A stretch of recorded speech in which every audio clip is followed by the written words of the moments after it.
Cricket की अपने बात कर रही है, बड़ी हैपनिंग्स हो रही हैं क्रिकेट के मैदान में। एक तो वर्ल्ड कप की बहुत बात हो रही है, टॉक ऑफ द टाउन बना हुआ है वर्ल्ड कप। इसके साथ साथ अंडर 19 जो वर्ल्ड कप हो रहा है उसमें पाकिस्तान ने स्कॉटलैंड को हरा दिया है, ये एक अच्छी खबर है जी। और अंडर 19 वालों से तो आई एम प्राउड ऑफ। हाँ, क्या बेहतरीन परफॉर्म कर रहे हैं हमारे लड़के। अच्छा जी, nice. और फिर पीएसएल से मुतालिक भी अपडेट है कि 2 टीम्स आ गई, सियालकोट और हैदराबाद, और उसमें अब कुछ ड्राफ्टिंग का तरीका मुख्तलिफ होगा, यानी प्लेयर को ऑक्शन किया जाएगा।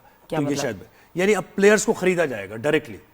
लेकिन फिर खबर यह भी है कि 24 प्लेयर्स तो होंगे अपनी जगह, हर टीम के 4-4 प्लेयर्स। अब 2 टीम्स कौन से प्लेयर्स लेती हैं, नए प्लेयर इंडक्ट करेंगे उसमें लूप में कि उनको खरीदा जाए। लेकिन इस साल कुछ ज्यादा एक्साइटमेंट है एक्साइटमेंट को लेके, stakes are higher, more excitement, more matches. बिल्कुल ऐसे। और ऑस्ट्रेलिया का टूर भी है पाकिस्तान का, तो इन सब पे हम बात करेंगे। Senior sports journalist Shahid Hashmi ने भी ज्वाइन किया है। शाहिद भाई अस्सलाम वालेकुम, गुड मॉर्निंग। Good morning. वालेकुम अस्सलाम। शाहिद भाई, ये जरा पीएसएल की पहले बात कर लेते हैं, फिर वर्ल्ड कप की भी बात होगी। ये जो नया तरीका, इस पर गौर किया जा रहा है, देखा जा रहा है कि प्लेयर्स ऑक्शन होंगे, नई फिर फ्रेंचाइज को नए प्लेयर्स लेने पड़ेंगे, ये क्या तरीका है? कि आपके पास क्या रिपोर्ट है इस बारे में? नहीं, अब तो ऐलान कर दिया पाकिस्तान क्रिकेट बोर्ड ने।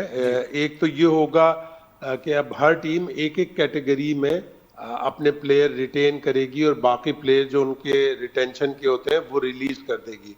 जब वो रिलीज करेगी एक एक प्लेयर, तो उन प्लेयरों में से जो 2 नई टीमें हैं वो 4-4 प्लेयर सेलेक्ट करेंगी एक एक कैटेगरी में, यानी प्लैटिनियम, डायमंड, गोल्ड और सिल्वर में अपने अपने एक एक प्लेयर सेलेक्ट कर लेंगी 2 नई टीमें। तो सब टीमों के पास यानी ये 4-4 प्लेयर आ जाएंगे। फिर उसके बाद ऑक्शन होगा।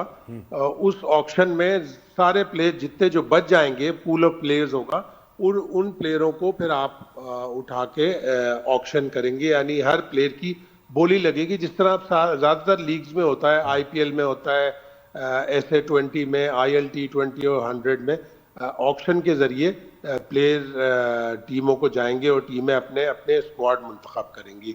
थोड़ा सा जो सैलरी कैप है, पहले $1.3 मिलियन होता था, यानी $13 लाख होता था, अब वो $16 लाख कर दिया। मेरे हिसाब से थोड़ा सा ज्यादा होना चाहिए, कम से कम $20 लाख, यानी 2 मिलियन, ज्यादा नहीं हो गया? $16 लाख हर टीम को सैलरी कैप दिया जाता है। अच्छा, $16 लाख, क्या बात है सोहेब। अब लेकिन ये 16 लाख देखिए, कर दिया, प्लैटिनम और गोल्ड की बात हो रही है, ये बैंक के कार्ड्स होते हैं जिसमें आपको बेनिफिट्स और डिस्काउंट्स भी मिलती हैं।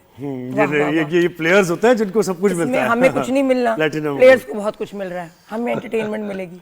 अच्छा शायद भाई, इसका मतलब ये है कि जब आप प्लेयर्स की ऑक्शन होगी तो यानी महंगे बिक सकते हैं प्लेयर्स, या फिर आप क्या कहते हैं, सेकंड लॉट के जो प्लेयर्स हैं? जाहिर है हर प्लेयर की एक वो बेस प्राइस रखेंगे, उस बेस हर प्लेयर की बेस प्राइस रखेंगे, उस बेस प्राइस के ऊपर फिर बोलियां लगेंगी। लेकिन टीमों के पास जाहिर है जब $16 लाख होंगे तो उसी पैसों में वो अपना डिस्ट्रीब्यूट करेंगे कि उन्होंने अपना पूरा स्क्वाड मुंतखब करना है। और एक प्लेयर, फॉरेन प्लेयर, वो इजाजत दी है कि हर टीम एक फॉरेन प्लेयर को डायरेक्ट साइनिंग कर सकती है, यानी आउटसाइड सैलरी कैप। वो एक फॉरेन प्लेयर को चाहे वो कितने भी $1 लाख का अच्छा, हो, ये सरप्राइज फैक्टर है, यानी कि अगर आपके पास पैसे हैं तो दुनिया का कोई बड़े से बड़ा प्लेयर आप उसको ऑफर कर दें। Why not? क्या बात है, ये अच्छी बात अच्छा शाहिद भाई, थोड़ा सा इस तकरीब को लेकर जरा बात करेंगे। वसीम अकरम का जो होस्टिंग स्टाइल था जो ऑक्शन स्टाइल था, उस पर बड़ी तनकीद हुई और कुछ अजीब भी था, आपको कैसा लगा? देखिए, वसीम अकरम के लिए मैं तो कोई मतलब नेगेटिव वर्ड यूज नहीं कर सकता। मुझसे मेरी बड़ी दोस्ती है, मेरी बड़ा पुराना ताल्लुक है, लेकिन एक नया स्टाइल जैसे ऑक्शन में होता है, ऑक्शन बड़ा बोरिंग होता है, बड़ा बोरिंग होता है। यानी एक बोलियां लग रही हैं टीम है, तो उसमें उसने एक नया स्टाइल दिया। थोड़ा उसने पंजाबी जुमले बोले, थोड़े चुपते हुए जुमले बोले, थोड़े मजाहिया जुमले बोले। तो अब कुछ लोगों को बुरा लगा होगा, कुछ लोगों को लेकिन अच्छा लगा। लेकिन इस तरह की बोरिंग जो तकरीब होती हैं, आप खुद भी माशाल्लाह एंकरिंग करती हैं, जोहेब ने भी की होगी, तो जो बोरिंग चीज होती है, बड़ा सुस्त सा एक वो प्रोसेस होता है, उसको थोड़ी सी जान देने के लिए आपको मुख्तलिफ जुमले, चुटकुले वगैरह पड़ते हैं। कुछ लोगों को अच्छा नहीं लगा होगा, इनकी राय है, उनकी राय। अच्छा, अंडर 19 वर्ल्ड कप का मुझे बताया भाई, ये भी लोग देख रहे हैं, क्योंकि देखे वर्ल्ड कप भी होने वाला है, अंडर 19 वर्ल्ड कप, इसमें अगर पाकिस्तान शिकस्त देता है दोबारा इंडिया को, स्कॉटलैंड से बड़ा अच्छा खेला लड़कों ने, तो ये तो बेहतरीन टीम हमारी जा रही। अच्छा खेल रही है। पहला मैच भी जीतना चाहिए था, और जो इंग्लैंड से मैच हार गए, बुरा मैच हारे। सिर्फ 210 रन का टारगेट था, वो चेज नहीं कर सका पाकिस्तान। तो इन बच्चों को अभी अपने कदम जमीन पर रखने होंगे। बड़ी बड़ी बातें होने लगती हैं कि जूनियर एशिया कप जीत लिया तो समीर मिन्हास को 5 करोड़ रुपए में कोई खरीद लेगा, IPSL में कोई कुछ कर देगा, कोई कुछ कर देगा। अभी ये छोटे बच्चे हैं और इनको बहुत ज्यादा इनामात से बचाकर इनको इनके कदम जमीन पर रखने होंगे। अभी आगे भी इनका जिम्बाब्वे से मैच है, मुश्किल मैच होगा वो। ये पहला राउंड क्लियर करके फिर वो सुपर 6 में जाएंगे, जहां यकीनन इंडिया का सामना भी हो सकता है। इंडिया ने अपने दोनों मैच जीते हैं और इंडिया सबसे ज्यादा दफा जूनियर वर्ल्ड कप जीत चुका है। उसको हराने के लिए पाकिस्तान की टीम को अच्छा खेलना पड़ेगा। हमने आखिरी बार 2006 में जूनियर कप वर्ल्ड कप जीता था, जो काफी एक लंबा अरसा हो गया। जी। और बाबर रिजवान के साथ क्या हो रहा है? मुझे तो लग रहा है कि क्या मतलब बुलाया इसलिए गया था कि उनको थोड़ा सा उनकी जो हमारे तो स्टार्स हैं वो, अब परफॉर्मेंस भी उनकी खराब है, कैसे डिफेंड किया? शायद अब मुश्किल ये हो रही है, आपके लिए भी हो रही होगी, कि हम डिफेंड कैसे करें दोनों को, ये प्रॉब्लम। नहीं, डिफेंड नहीं किया जा सकता। ऑस्ट्रेलिया के बारे में तकरीबन एक सदी पहले लेन हटन एक बड़े जबरदस्त बैट्समैन थे इंग्लैंड के, उन्होंने कहा था Australian pitches are hard, Australian grounds are hard, Australians are hard, you need it to be harder than them.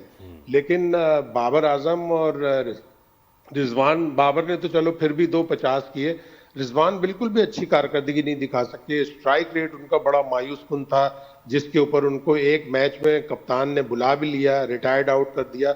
फिर बाबर आजम को एक जो सिंगल नहीं लिया स्टीव स्मिथ ने, लेकिन स्टीव स्मिथ ने अगले ओवर में 32 रन बना दिए। तो हमारे इन दोनों प्लेयरों को ये एहसास होना चाहिए कि हमें अगर ऑस्ट्रेलिया में खेलना है तो हमें बहुत ज्यादा हार्डर बनना पड़ेगा, बहुत ज्यादा इंप्रूवमेंट शो करनी पड़ेगी। वो ये दोनों नहीं कर सके।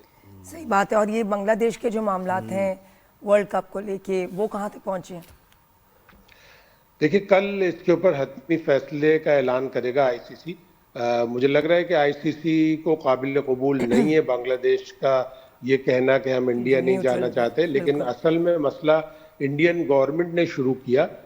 उन्होंने, जैसे वो हम पंजाबी जुबान में कहते हैं ना, पंगा ले लिया बेकार का। मुस्तफिजुर रहमान को अगर उन्हें IPL से निकालना था तो ये फैसले का ऐलान वर्ल्ड कप की बात कर देते। आपने वर्ल्ड कप से पहले करके ICC को भी इसमें इन्वॉल्व कर लिया, बांग्लादेश को भी इसमें इन्वॉल्व कर लिया।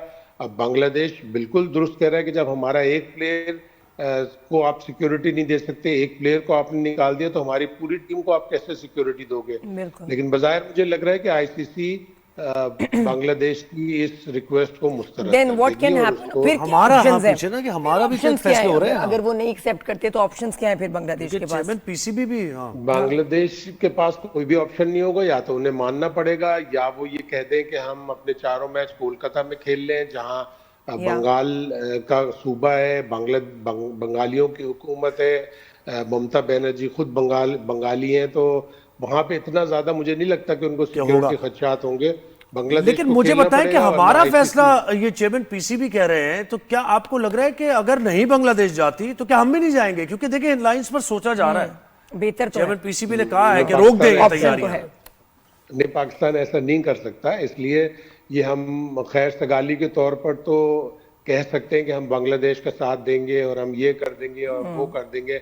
पाकिस्तान ने मेंबर्स पार्टिसिपेशन एग्रीमेंट साइन किया है, जिसके तहत पाकिस्तान को वर्ल्ड कप में शिरकत करनी है। हाँ, अगर नहीं करनी तो पाकिस्तान को एक वैलिड रीजन देना पड़ेगा। ICC पाकिस्तान को ये कहेगा कि हम तो आपको ऑलरेडी श्रीलंका में खिला रहे हैं, जहां आपको कोई सिक्योरिटी खदशात नहीं है। हाँ, अगर आपकी गवर्नमेंट ये कहती है कि सिक्योरिटी खदशात हैं, फिर वो एक वैलिड रीजन होगा, जो कि हमारी गवर्नमेंट श्रीलंका के लिए नहीं करेगी। हम सही टाइम पे सही डिमांड कर ली हमने, सही टाइम पे सही, और वो एक्सेप्ट हो गई। बहुत शुक्रिया शाहिद भाई, आपने वक्त दिया।